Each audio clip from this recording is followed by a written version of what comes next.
मैं नहीं कहता कि आप 50,000, 1,00,000, 1.5 लाख की इनको सैलरी दीजिए, इनको 20 से 25,000 रुपए सैलरी दे करके रखिए। जरूरत पड़े तो इनको बॉर्डर पर रखिए, जरूरत पड़े तो माँ बहनों की, सारे युवाओं को जो पढ़ लिख करके कुछ ना कुछ सपने, अपने अरमान सजाए थे, आंखों में सपने देखे थे, दिल में जज्बा रखा है, इनको जो है नौकरियां भी। राष्ट्रीय युवा शक्ति द्वारा ऐतिहासिक तिरंगा यात्रा युवा साथी यहाँ पे मौजूद हैं जो देश के लिए, देश के हित के लिए कुर्बान होने के लिए, मर मिटने के लिए तैयार हैं। आखिर उन युवाओं को रोजगार क्यों नहीं अपना माइक लेके जाइए, जिन्हें हम सांसद और विधायक चुन के पार्लियामेंट में भेजते हैं, विधानसभा में भेजते हैं। ऐसी स्थिति आ गई है कि सरकारी स्कूल, जो मेरे पीछे भी आप देख पा रहे होंगे, मैं अभी 15 अगस्त के शुभ अवसर पे राष्ट्रीय युवा शक्ति संघ, सभी जो जितने भी युवा साथी हैं, सभी लोगों ने तिरंगा यात्रा निकाली है। और इस यात्रा को सफल बनाने के लिए आपको बता दें कि बहुत सारी प्रशासन का योगदान और सहयोग रहा है। आपको बता दें कि शेवरही थाना, तमकुहीराज थाना तथा तरिया थाना के सभी पुलिसकर्मी यहाँ पे सहयोग देने के लिए आए थे, ताकि जो है रैली को सफल बनाया जा सके। यहाँ क्या नाम हुआ सर? मेरा नाम विनोद पासवान है। अच्छा, किस तरीके की रैली निकाले थे आप लोग? और मैं एक छोटी से परिचय दे देना चाहता हूँ। बताइए। राष्ट्रीय युवा शक्ति के राष्ट्रीय उपाध्यक्ष हूँ। जी जी। और हर साल जी। इसी ग्राउंड से ऐतिहासिक तिरंगा यात्रा राष्ट्रीय युवा शक्ति द्वारा निकाला जाता है, जो अपने आप में पूर्वांचल नहीं, जिले की तो बात छोड़िए, पूर्वांचल की बात छोड़िए, पूरे प्रदेश में इस तरह की तिरंगा यात्रा नहीं निकलता है कहीं। मैं ये दावे के साथ कह सकता हूँ, ये किसी पार्टी या किसी दल का नहीं है। हर लड़का अपने खून पसीने से 1-1 रुपया इकट्ठा करके, हम लोग चंदा इकट्ठा करके इस बाइक रैली में और तिरंगा यात्रा में हम लोग शामिल होते हैं। जैसे डॉक्टर साहब हमारे सहयोगी हैं, सभी लोगों का बड़ा मदद रहता है। और इस वर्ष भी राष्ट्रीय युवा शक्ति द्वारा ऐतिहासिक तिरंगा यात्रा निकाला गया है। और सबसे पहले मैं आपको हृदय से धन्यवाद देना चाहता हूं, आपको चैनल को धन्यवाद देना चाहता हूं कि दोमाठ की पावन धरती पे पाए हैं, इसके लिए हृदय से आभार व्यक्त करता हूं। अच्छा, इसमें प्रशासन का कितना सहयोग रहा है? भैया, प्रशासन, जहां देश की बात है, यहाँ रोजगार और इसकी बात नहीं होनी चाहिए। ये देश की बात है। देश की शान के लिए, जिस तरह देश की बान के लिए हमारे वीर सपूत अपनी जानों को निछावर कर देते हैं, तो उस तरह से हम वर्दी पहने या न पहने कोई फर्क नहीं पड़ता है। जहां तिरंगे की बात आ जाए वहां हम कट जाएंगे, सर को झुकाएंगे नहीं, अपने भारत माता को नारा लगाएंगे, वंदे मातरम, वंदे मातरम। और जहां तक प्रशासन की बात है, तो मैं पूरी प्रशासन को, जिले के सारे प्रशासन, जैसे सेवरही SHO महोदय को, तमकुही SHO महोदय को और तरिया की पूरी स्टाफ को, तीनों थाने के स्टाफ को हृदय से आभार व्यक्त करता हूं। और राष्ट्रीय युवा शक्ति की तरफ से ढेर सारी शुभकामनाएं और ढेर सारी बधाई देना चाहता हूं कि वो लोग अपना बहुमूल्य समय निकालकर इस ऐतिहासिक तिरंगा यात्रा में राष्ट्रीय युवा शक्ति के बैनर तले जो निकलता है कुशीनगर जिले में, कदम में कदम मिलाने का कार्य किया है। इसके लिए हृदय से आभार व्यक्त करता हूँ।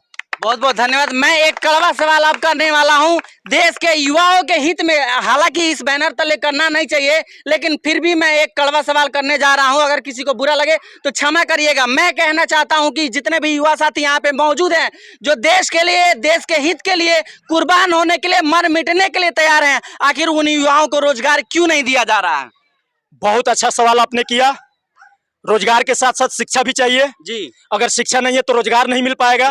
अगर रोजगार की बात आपने कर दिया महोदय, तो मैं आपके चैनल के माध्यम से मांग करना चाहता हूं, मीडिया कर्मी के लोगों से मांग करना चाहता हूं कि उन नेताओं के पास अपना माइक लेके जाइए, जिन्हें हम सांसद और विधायक चुन के पार्लियामेंट में भेजते हैं, विधानसभा में भेजते हैं। उनसे एक बार सवाल कर लीजिए। हमारे वीर नौजवान जो खड़े हैं, यहाँ युवा साथी खड़े हैं, हम भारत माँ के सम्मान के लिए तिरंगा यात्रा निकालते हैं। और जहां तक रोजगार की बात है, तो हम माननीय देश के प्रधानमंत्री, चाहे पूर्व के हों चाहे वर्तमान के हों, प्रदेश के सूबे के मुख्यमंत्री और पूर्व के मुख्यमंत्री, दोनों लोगों से मैं मांग करना चाहता हूं कि हमारी तिरंगा तो आन और बान शान है ही, लेकिन इन नौजवानों के बारे में सोचिए जो पढ़े लिख के बेरोजगार हैं। इनके बारे में सोचिए कि इनकी जीविका किस तरह से चल रही है। एक बार इनसे सवाल कर लीजिए आके, एक बार सांसद विधायक पूर्व के वर्तमान के आके पूछ लीजिए कि इनके परिवार की जीवन किस तरह से व्यवस्थित है, किस तरह से चल रहा है। चाहता हूँ सवाल मेरा वहीं का वहीं रह गया। मेरा ये सवाल है कि आखिर युवाओं को रोजगार क्यों नहीं मिल रहा? जब भी इलेक्शन आता है तो कहा जाता है कि मैं 2 करोड़ या 3 करोड़ या 1.25 करोड़, 1.5 करोड़, 1 करोड़, बहुत सारे तरीके का कहा जाता है कि मैं युवाओं को रोजगार दूंगा, लेकिन न मिलने का कारण क्या है? सरकार की क्या मंशा है? दुर्भाग्य है, जब हमारे नौजवान पढ़े लिख के झंडा ढोएंगे पार्टी का, तो कहाँ रोजगार मिल पाएगा भाई? पहले उस चीज को त्याग तो करिए। हम नेताओं के कहने पे बैनर और झंडा लेके चलते हैं, कहीं ना कहीं जो है किसकी जिम्मेदारी है? ये जिम्मेदारी पूरी सरकार और सिस्टम की है। जो सांसद और विधायक हैं, वर्तमान के पूर्व के, पूरी जवाबदेही ये दोनों लोगों का है, जो आज रोजगार पे नहीं बोल रहे हैं, शिक्षा पे नहीं। कहीं युवाओं को रोजगार मिलना चाहिए। मिलना चाहिए। शिक्षा के अभाव में इस समय ऐसी स्थिति आ गई है कि सरकारी स्कूल, जो मेरे पीछे भी आप देख पा रहे होंगे, मैं अभी इस स्कूल में गया था, इतने सारे लोग हैं, मैं झूठ बोलने वाला कार्य नहीं करता हूं। यहाँ के नन्हे से बच्चे से सफाई करवाया जा रहा था, लेकिन जब मैं टीचर से कहा कि आखिर इस स्कूल में सफाई कर्मी नहीं आते हैं, तो उन्होंने कहा कि सफाई कर्मी आते हैं। हालांकि मेरे पास कोई सबूत नहीं है, मैं इसीलिए सबूत को पेश नहीं कर सकता, लेकिन ये वास्तविकता सत्य है कि उस बच्चे ने बहुत ही गंभीरता तरीके से बोला कि यहाँ सफाई कर्मी नहीं आते हैं। सवाल ये बहुत बड़ा है और जिम्मेदारों को इस बात पे ध्यान देना चाहिए। पीछे मेरे स्कूल दिख रहा है, लेकिन अब दूसरी मैं बात कर लूं शिक्षा की, तो सरकारी स्कूल में क्या कमी है कि वहां के बच्चे कम होते जा रहे हैं और प्राइवेट स्कूल में भरते जा रहे हैं। रही बात अब प्राइवेट स्कूल की, मैं कर लूं तो प्राइवेट स्कूल में शिक्षा महंगी होने के बावजूद भी वहां लोग भर भर के पैसा दे रहे हैं, लेकिन उनकी बुकें जो है किस कमीशन के आधार पर बिक रही है, ये तो अब सोचने की बात है। और जो भी लोग इस वीडियो को देख रहे हैं, ज्यादा से ज्यादा शेयर करके सरकार तक पहुंचाइए कि शिक्षा व्यवस्था को सही करे। और इन युवाओं को, जितने भी युवा यहाँ पे साथी दिख रहे हैं, चारों तरफ आप कैमरामैन कहेंगे कैमरा घुमा करके दिखा दे, सभी का चेहरा दिखा दे कि जितने भी युवा साथी यहाँ खड़े हैं, इन्होंने तिरंगा यात्रा में अपना योगदान दिया है। लेकिन सिर्फ तिरंगा यात्रा से काम नहीं चलने वाला है। इन सारे युवाओं को जो पढ़ लिख करके कुछ ना कुछ सपने, अपने अरमान सजाए थे, आंखों में सपने देखे थे, दिल में जज्बा रखा है, इनको जो है नौकरियां भी जरूर मिलनी चाहिए। मैं नहीं कहता कि आप 50,000, 1 लाख, 1.5 लाख की इनको सैलरी दीजिए, इनको 20 से 25,000 रुपए सैलरी दे करके रखिए। जरूरत पड़े तो इनको बॉर्डर पर रखिए, जरूरत पड़े तो माँ बहनों की सुरक्षा के लिए रखिए, लेकिन रखिए इनको रोजगार जरूर मिलना चाहिए।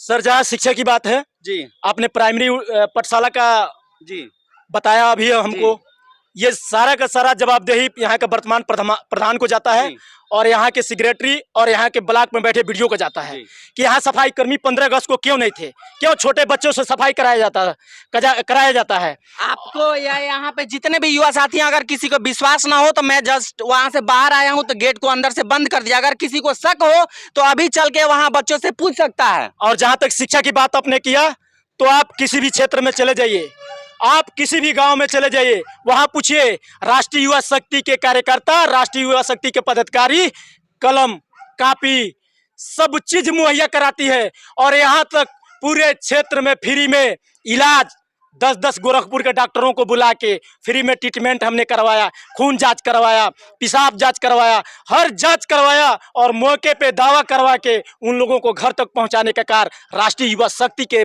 कार्यकर्ताओं ने किया। ये मैं आपसे बता देना चाहता हूं, ये बनावटी बात नहीं कह रहा हूं, चुनाव नहीं है। आप पता कर लीजिएगा कि यहाँ शिविर कितना लगवाया हूं। विनोद पासवान मेरा नाम है, बागा चौर के लड़के आए हुए हैं, बेदूपार के लड़के हैं, भापुर के लड़के हैं, दोमाट के लड़के हैं, इन्हीं से पूछ लीजिए कि कितनी बार मैंने शिविर लगवाया है गोरखपुर के डॉक्टरों द्वारा राष्ट्रीय युवा शक्ति के बैनर तले, और कितने गरीबों का मदद हम लोगों ने करवाया है, कितने बच्चों को कलम और कापी खरीद के हम लोग देते हैं। ये पता करेंगे तो आपको सब कुछ देखने को मिलेगा। जो आपने बात कही है, ये बहुत दुर्भाग्य की बात है यहाँ के जनता के लिए या हमारी भारत के जनता के लिए। आपने जो सहयोग किया है, जो जनता के दिल पे रहम दिखाई है अपने दिलों से, उसके लिए मैं बहुत बहुत आभार आपको देना चाहता हूँ। लेकिन बहुत ही बड़ी ये सवाल है कि आखिर जो है सरकार की सुविधाएं क्या कर रही है कि यहाँ के बैनर तले राष्ट्रीय युवा शक्ति संघ के लोग भी मदद करने पे उतर गए हैं, लेकिन जो हमारी सरकार की योजनाएं कहाँ फ्लॉप होते जा रही है, ये सरकार तक नहीं पहुँच पाती है, जनता तक नहीं पहुँच पाती है। ये वीडियो को ज्यादा से ज्यादा आप लोग शेयर करिए और ऊपर तक पहुंचाने का जरूर प्रयास करिए। वीडियो को आप लोग ज्यादा से ज्यादा शेयर करिए और कहीं भी किसी प्रकार का गलत हो रहा है तो एक बार आवाज उठाने का जरूर प्रयास करिए। अगर कोई भी बात हो, आपके मन में कोई भी सवाल हो, तो एक बार कमेंट बॉक्स में जरूर लिखिएगा और अपना नंबर भी साथ में कमेंट जरूर करिए। गरीब की ताकत, फिर मिलेंगे वीडियो में। जय हिंद, जय भारत। भारत माता की वंदे